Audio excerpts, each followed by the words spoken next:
ಸುತ್ತಿರುವ ನಿನ್ನ ಸ್ಮಗ್ಲಿಂಗ್ ಲಾರಿಗಳನ್ನ ಹಿಡಿದು ಅದರಲ್ಲಿರುವ ದವಸ ಧಾನ್ಯಗಳನ್ನ ಬಡಬಗ್ಗರಿಗೆ ಹಂಚಿ ಆರ್ಭಟದ ಹುಲಿಯಂತೆ ಮುಂದೆ ಸಾಗುತ್ತಿರುವ ನಿನ್ನ ಪಾಲಿಗೆ ಈ ಕರ್ಣ ಸೇರಿಟ್ಟ ಸಿಂಹವಾಗಿ ಬಂದು ನಿನ್ನ ಸೊಕ್ಕನ್ನಡಗಿಸಿ ಬಡವರ ರಕ್ತ ಕುಡಿದು ಎಪ್ಪು ಹಾಕಿಕೊಂಡಿರುವ ನಿನ್ನ ಹೇಸಿ ಜನ್ಮನು ಕಚ್ಚಿ ಹಾಕಿ ನನ್ನ ತಂದೆ ತಾಯಿ ತಮ್ಮಂದಿರನ್ನ ಕೊಲೆಗೈದ ವ್ಯಕ್ತಿ ಯಾರೆಂದು ಪತ್ತೆ ಹಚ್ಚಿ ಅವರನ್ನು ಹುಚ್ಚು ನಾಯಿಂದ ದರದರನೆ ತಂದು ಅವರ ರುಂಡ ಚಂಡಾಡುತ್ತಿದ್ದರೆ ಮೇರೇನ ಎಂಟನೆಯ ಬಂಟ ಟೈಗರ್ ಕರ್ಣನೇ ಅಲ್ಲ.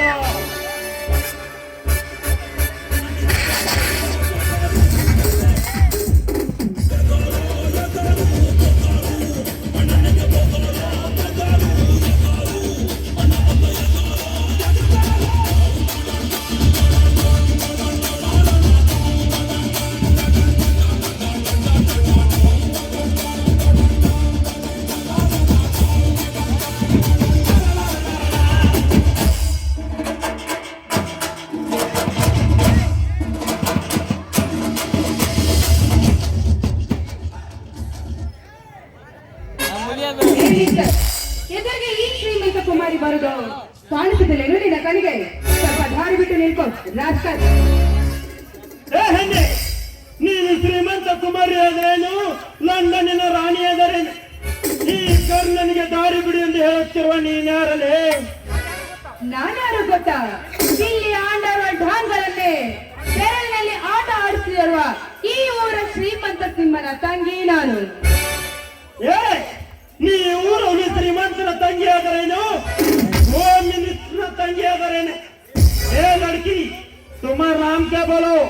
मेरा नाम कविता. वाह वाह ब्यूटीफुल एंड स्वीट ने तू नहीं जानते मेरे नाम the Andaman and Nicobar out of country rowdyism tiger Karna.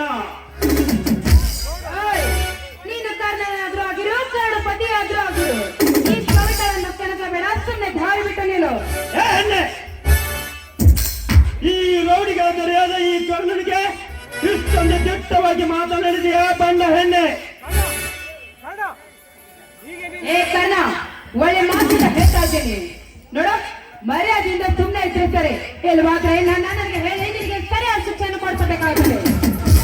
ಎತ್ತರ ಕವಿತಿ ಇಂತಹ ದಟ್ಟವಾದ ಧ್ವನಿಯಲ್ಲಿ ಒಂಟಿಯಾಗಿ ಸಿಕ್ಕು ಬಾಯಿಗೆ ಬಂದಂತ ಸಕ್ಕಿನಿಂದ ಮಾತನಾಡಿದ ನಿನ್ನಂತ ಹೆಣ್ಣುಗಳಿಗೆ ಬುದ್ಧಿ ಗಳಿಸಿದ ಹಾಗೆ ಬಿಟ್ಟರೆ ಹೇಳಿ ಎನ್ನುತ್ತಾರೆ ಈ ಸಮಾಜದ ಜನ.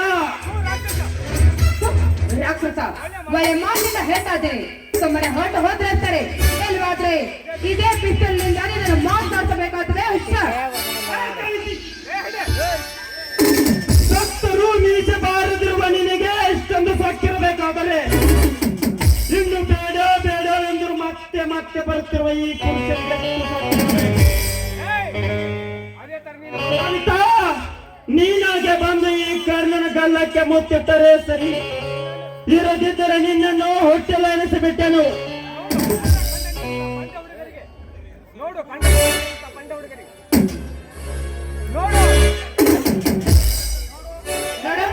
ನನ್ನಂತ ಕಂಡು ಬಂದಿರೋ ಹುಡುಗಿಯರಿಗೆ ಈ ರೀತಿ ಕೆಣಕೊಂಡು ಸರಿಯಲ್ಲ. ಒಳ್ಳೆ ಮಾತಿಂದ ಹೇಳ್ತಾ ಇದ್ದೀನಿ, ಹೊರಟೋಗು. ಸುಮ್ಮನೆ ಈ ರೀತಿ ನನ್ನನ್ನು ಕೆಣಕಬೇಡ ನೀನು. ನೋಡು, ಅಷ್ಟಕ್ಕೂ ನಾನು ನೀನು ತಿಳ್ಕೊಂಡು ಹಾಗೆ ವೇಷವಾಟಿಕೆ ಮಾಡುವ ಹೆಣ್ಣಲ್ಲ, ಒಳ್ಳೆ ಮಾನವಂತರ ಮನೆತನದ ಹೆಣ್ಣು. ಮೇಲಾಗಿ ನಾನೊಬ್ಳು ಕಾಲೇಜ್ ಸ್ಟೂಡೆಂಟ್.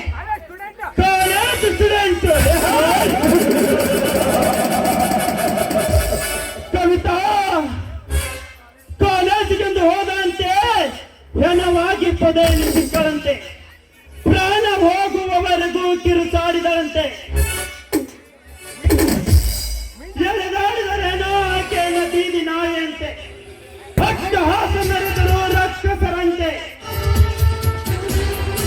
ಕಿತ್ತು ತಿಂದರು ಆಕೆಯ ರಣ ಹತ್ತುಗಳಂತೆ, ಮಣ್ಣು ಇಟ್ಟರೂ ಆಕೆಯ ಮರ್ಮಾಂಗಕ್ಕಂತೆ, ಅಮೃತ ಉಳಿಸುವ ಸ್ತನಗಳನ್ನ ಕಚ್ಚಿಟ್ಟಿದ್ದರಂತೆ. ಸೌಜನ್ಯ, ಎಷ್ಟು ಆಕೆ ಗಾಯಗೊಂಡ ಹಾವಿನಂತೆ 10-11 ವರ್ಷಗಳು ಕಳೆದರು. ನ್ಯಾಯ ಸಿಗದೆ ಇದು ಹೋರಾಡುತ್ತಿರುವ ಈ ಕಲಿಯುಗದಲ್ಲಿ ನೀನೊಂದು ಕಾಲೇಜು ಸ್ಟೂಡೆಂಟ. ಕವಿತಾ, ಕೇಳು, ನಿನ್ನಂತ ಕಾಲೇಜು ಸ್ಟೂಡೆಂಟ್ಗಳ ಕಥೆಯನ್ನ ತೊಳೆದು ಬಿಡುವೆ ನಂದು ಸಲ. ಕಾಲೇಜ್ಗೆ ಹೋಗುತ್ತೇನೆಂದು ಹೇಳಿ ಹೋಗಿ ತನ್ನ ಪ್ರೇಮಿಯೊಂದಿಗೆ ಮ್ಯಾಟ್ನಿ ಸಿನಿಮಾ ನೋಡಿ ಬರುವ ಹೆಣ್ಣುಗಳಷ್ಟಿಲ್ಲ ಈ ನಿನ್ನ ಸಮಾಜದಲ್ಲಿ.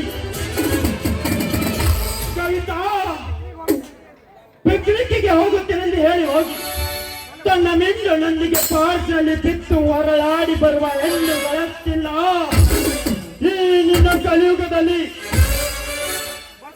ಅಷ್ಟೇ ಅಲ್ಲ ಕವಿತಾ, ಬಸ್ಸಿನಲ್ಲಿ ಹೋಗುವಾಗ ನಿರ್ವಾಹಕನಿಗೆ ಪೋಸ್ ಕೊಟ್ಟು ಲೈನ್ ನಡೆದು ನಿರ್ವಾಹಕನ ಹಣದ ಬ್ಯಾಗನ್ನೇ ಎಲ್ಲ ಬಟಾಯಿಸಿಕೊಂಡು ಪರಾರಿಯಾದ ಫ್ಯಾಷನ್ ಹೆಣ್ಣುಗಳಷ್ಟಿಲ್ಲ ಈ ನಿನ್ನ ಸಮಾಜದಲ್ಲಿ.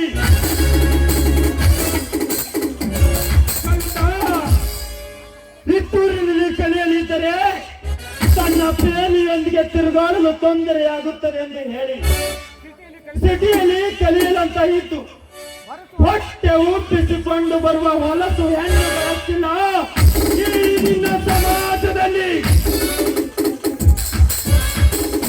ಹೆಚ್ಚೇನು ಹೇಳಲಿ ಕವಿತಾ,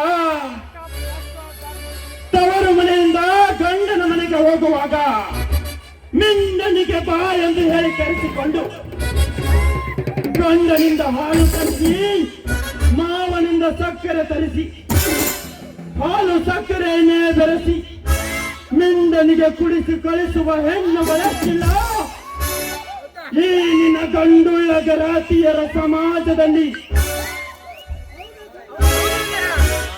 ಕವಿತಿ, ಫಸ್ಟ್ ಆಫ್ ಆಲ್ ನಿನ್ನಂತ ಕಾಲೇಜ್ ಸ್ಟೂಡೆಂಟ್ಗಳು ಈ ರೀತಿ ಅರ್ಧಮರ್ಧ ಬಟ್ಟೆ ತೊಟ್ಟು ಬೀದಿಯಲ್ಲಿ ತಿರುಗಾಡುತ್ತಿರುವ ನಿನ್ನಂತ ಕಾಲೇಜ್ ಸ್ಟೂಡೆಂಟ್ಗಳು ಹೆಚ್ಚಾಗಿರುವುದರೆಂದರೆ ಇಂದಿನ ದಿನಮಾನದಲ್ಲಿ ನನ್ನಂತ ಯುವಕರು ದಾರಿ ತಪ್ಪುತ್ತಿರುವುದು.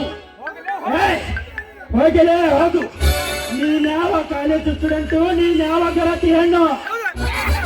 ನೋಡುತ್ತಲ್ಲ, ಶ್ರೀಮಂತಿಕೆಯ ದರ್ಪದಿಂದ ನಾನು ನಿನ್ಗೆ ಭಾಗ್ಯ ಬಂದಂತೆ ಮಾತನಾಡಿದ್ದು ತಪ್ಪಾಯ್ತು. ದಯವಿಟ್ಟು ನನ್ನ ತಪ್ಪನ್ನು ಕ್ಷಮಿಸಿಬಿಡು ಕರ್ಮನಿ. ಕ್ಷಮೆ ಬಿಟ್ಟು ಬಿಡಬೇಕಾ? ಹಾಗಾದ್ರೆ ಒಂದು ಕಂಡೀಷನ್. ಏನದು? ರೊಚ್ಚಿಗೆ ಈ ಟೈಗರ್ ಕರ್ಣನ ಮನ ತನಿಸುವಂತೆ ಒಂದು ಗೀತೆಯನ್ನು ಹಾಡು. ಹಾಡು? ಅಯ್ಯೋ, ನನಗೆ ಹಾಡಲಿಕ್ಕೆ ಬರುತ್ತಿಲ್ವಲ್ಲ. ಹಾಡುವುದಷ್ಟೇ ಅಲ್ಲ ಕವಿತಾ, ಕುಣಿಯುತ್ತಾ ಹಾಡಬೇಕು. ಹಾಡ್ತೀಯೋ ಇಲ್ಲ? ಈ ರಾಕ್ಷಸನ ಕೈಯಿಂದ ಪಾರಾಗ್ಬೇಕಂದ್ರೆ ಇವನು ಹೇಳಿದಂತೆ ಕೇಳಿ ಇಲ್ಲಿಂದ ಪಾರಾಗ್ಲೇಬೇಕು.